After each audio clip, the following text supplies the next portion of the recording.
ቅሌታም ትውልድ እያፈራን ነው። ኢትዮጵያዊ ሆነ በኢትዮጵያዊ ገዳማት ላይ በጸያፉ አፍህ የተከፈተል ሰው ካለ ይሄን ስማ። እንግዲህ አዳምጥ። ያለ ገዳማቱ ሀገር ብለ የምትጠራው የሀገር ታሪክ የለህም። እንዴት? ተራ ቁጥር 1 የታሪክ ጓዳና የማንነት ማህደር ናቸው ገዳማቱ። የምትኩራራበት ባለም መድረክ ሄደ ኢትዮጵያ የራሷ ፊደል፣ የራሷ ቀን መቁጠሪያ፣ የዘመን አቆጣጠር፣ የቁጥር ስርዓት ያላት ብቸኛ አፍሪካ ሀገር ያደረጓት ገዳማት ናቸው። ያለ ገዳማቱ የኢትዮጵያ የነገስታት ታሪክ፣ የዓለም አቀፍ ዲፕሎማሲ ሰነድና ጥንታዊ ብራናና መጽሐፍት የሉ። ታሪክ የለህም። ያለ ገዳማቱ ኢትዮጵያ የጥበብና የሳይንስ ስልጣኔ የላት። ቱሪስት እንዳይል በር የከፈትክለት የላሊበላ ፍልፍል አብያተ ቤተክርስቲያናት፣ የደብረ ዳሞ፣ የዋልድባ፣ የጣና ገዳማት፣ የጥንቱ የኢትዮጵያ የኢንጂነሪንግ የስዕልና የህንጻ ጥበብ በጠቅላላ የኢትዮጵያ ጥንታዊ ምህንድስና የኪነ ህንጻ ልቀት ለዓለም ያስመሰከሩልህ እነዚህ ገዳማት ናቸው። አለበለዚያ ታሪክ የለህ። ያለ ገዳማቱ በየቦታው ሄደ የምትኩራራበት በባርነት ያልተገዛች ሀገር ኢትዮጵያ የምትላት ታቦት ይዘው በመዝመት የሰራዊቱ ሞራል የገነቡ ህዝቡን በፈርሃ እግዚአብሔር አንድ አድርገው ሀገር ድንበሩን እንዲጠብቅ ለሃይማኖቱ እንዲገዛ አልፎም ቅድመ አያትህን ከኩንታኪንቴ ጅራፍ ያስጣሉ እነሱ ናቸው።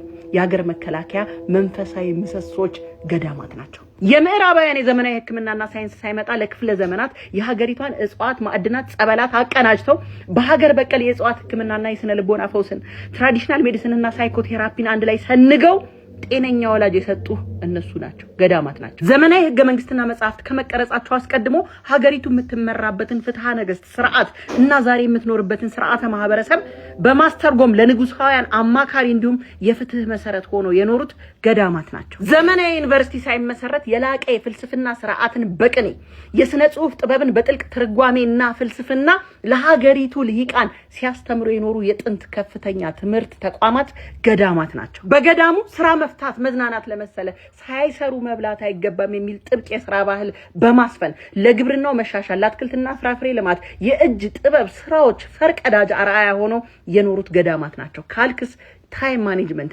ከዘመናት በፊት ቀርጸው የኖሩት ገዳማት ናቸው። ጸሎት፣ ስራ፣ ጥናት፣ እረፍት ለሁሉም ጊዜ አለ። ከእንስሳት ቆዳ ብራና በመቅደድ ከእጽዋት ከአፈር ቀለማት በመቀመም መጽሐፍት በብዕር የመጻፍ የመቅረጽ ጥበብን ማይክሮግራፊን ያስተማሩ የሀገሪቱ ስነ ጽሁፍ ምንጭ ገዳማት ናቸው። ትምህርት ቤት የሀገር መሪዎች የነገስታት ሞራልና የስነ ምግባር ትምህርት ቤት ገዳማት ናቸው። ወላጅ ለሌላቸው፣ ረዳት ለሌላቸው አረጋውያን፣ በህይወቱ ጣውረድ ለተሰበሩ ዜጎች ያለምንም ልዩነት ተቀብለው የሚመግቡ የሚንከባከቡ ሶሻል ሴፍቲ ኔት መጠለያ ሆነው የኖሩት ገዳማት ናቸው። ዛሬ የምትኮራበት ቱሪስት የምትስብበት ዓለም አቀፍ ደረጃ ቅርስነት ላይ የተመዘገቡ ጥምቀትና መስቀል መሰል በዓላት ስርዓታቸውን ክብራቸውን ሳይቀንስ ለሺህ ዓመታት እንዲዘልቁ መዋቅራዊ መሰረቶች የሆኑት ገዳማት ናቸው። ሴቶች በማህበራዊ አመራር ሚና እንዳይኖራቸው በሚጨቆኑበት ዘመን እንደነ እቴጌ እሌኒ እንደነ እቴጌ ምንትዋብ ያሉ መሪ እናቶች የፖለቲካና የጥበብ ስልጣን ላይ እንዲወጡ መንፈሳዊና ስነ ልቦናዊ መሰረት የጣሉት እነዚህ የሴቶች ገዳማት ናቸው። በዋሻና በከርሰ ምድር ከጠላት ወራሪ ታሪክህን ሰንገው ደብቀው እየታረዱ ያቆዩልህ ገዳማት ናቸው። እንደ ንጉስ ካሌብ እንደ ንጉስ ላሊበላ የስልጣን ጥመኝነትን በቅድስና የሰበሩና ያስተማሩ ተቋማት ገዳማት ናቸው። ጥንታዊ ብረታ ብረት ማዕድናትን የማቅለጥ ጥበብ ለመሳሪያ፣ ለጌጣጌጥ፣ ለነሐስ መስቀሎች እንዲሁም ለደውሎች የማዕድን የማቅለጥ ጥበብ ወይም ሜታለርጂን የዳበረው በገዳማት ነው። የሀገሪቱ የውሃ ምንጮች ፈሳሽ ወንዞች እንዳይደርቁ፣ ደኖች እንዳይጠፉ በዙሪያቸው ያሉትን ተራሮች ደኖችን በጥብቅ ሃይማኖት ከልለው ዛሬ የምትተነፍሰውን አየር ያስረከቡህ ገዳማት ናቸው። የጎሳ የቋንቋ ልዩነት ሳይገድባቸው የኢትዮጵያ ብዝሃነት ውበትና የአንድነት ትልቁ ማሳያ ሆነው የኖሩት ገዳማት ናቸው። ደከመህ አይደል? አይዞህ። በኢትዮጵያ ማህበረሰብ ውስጥ ለዘመናት የጸናው የሀገሪቱ ማህበራዊ መረዳጃ መሰረት የሆኑት እድርና እቁብ የመረዳዳት እሴት መዋቅር ቀርጸው ያስተማሩት ገዳማት ናቸው።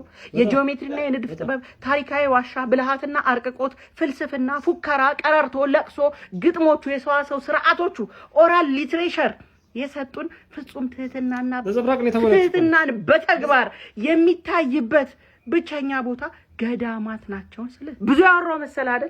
ለጆሮ እንዳይከብድ መንፈሳዊ ትግሉን መስዋዕትነቱን ገድሉን አውጥቼልህ ነው ከታሪኩ።